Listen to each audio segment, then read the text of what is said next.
Thanks for checking out this web extra from my conversation with U.S. Senate candidate Kathy Salvi. We didn't have enough time to bring you all of it on For the Record. The rest of our discussion focuses on immigration.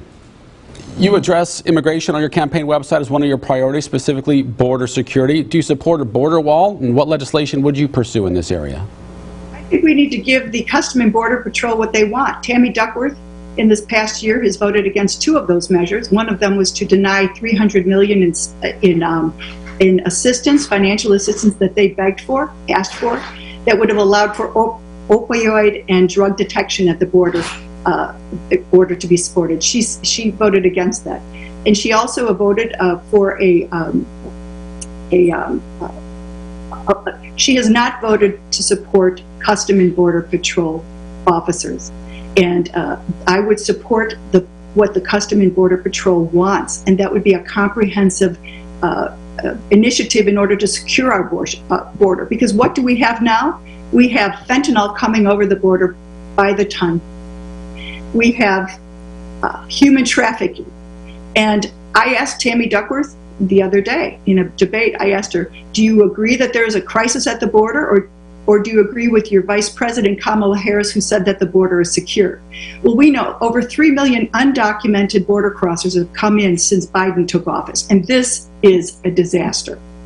And basically our United States government is working with other agencies to process them into the country and fly them around the country, and this is hurting. What is a border if it's fluid? There is no border, and our national security is at risk, and that is why I will be elected in November.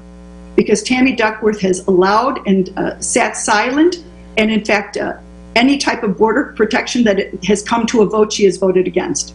Where do you stand on immigration reform on a larger picture? What changes would you try to make to current laws related to immigration specifically? Do you support a pathway to citizenship, for example?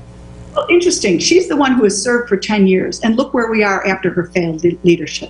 And I don't think that deserves re-election. That's why I'm running, because the voters have an opportunity in November to let their voices be heard. And you know what, I haven't sat there and I haven't been in the Congress for 10 years to examine the immigration law. I think that there are many changes that are needed, because the way I see that legislation is often made, it's sort of one bill is one measure is piled on another, and then eventually you have this a nearly impossible system. Look at many of our laws. You know, an ordinary person with an advanced degree can't even understand what it calls for. So I think that we really need to examine the way we have to speed up the process for legal immigration, but to have this open border spells a train wreck for our country, both domestically and internationally. We don't have any of the people being vetted. We don't know who's crossing the border, and we don't know where they are today. This means that people are at risk, and we know that this has brought death to our southern. Many of those migrant and undocumented border crossers, who knows where they're fleeing from? They just want to have the American dream and opportunity. You can't fault them. I put the blame squarely on President Biden, this reckless policy, and Tammy Duckworth, who has voted nearly 100% of the time in favor of that policy. We've seen the governors of Texas and Florida send migrants to states run by Democrats. Texas Governor Greg Abbott, for example, sent some of them to Illinois. What do you think about that move? How should Illinois respond?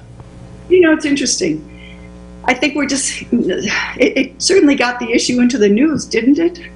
I think that just sort of has highlighted a little fraction of what the border state governors are undergoing. You know, probably the people who've come to various parts of the world, whether the nation, whether they be Washington, D.C. or Chicago, it's maybe that's as many people as cross in a 20-minute period. But there has been death and destruction and human tragedy on account of this White House and its rubber-stamped Tammy Duckworth. And so I'm going to ask everyone in the listening audience to vote for me this November if you want change. U.S. Senate candidate Kathy Salvi, thanks for the conversation. We'll be watching on Election Day.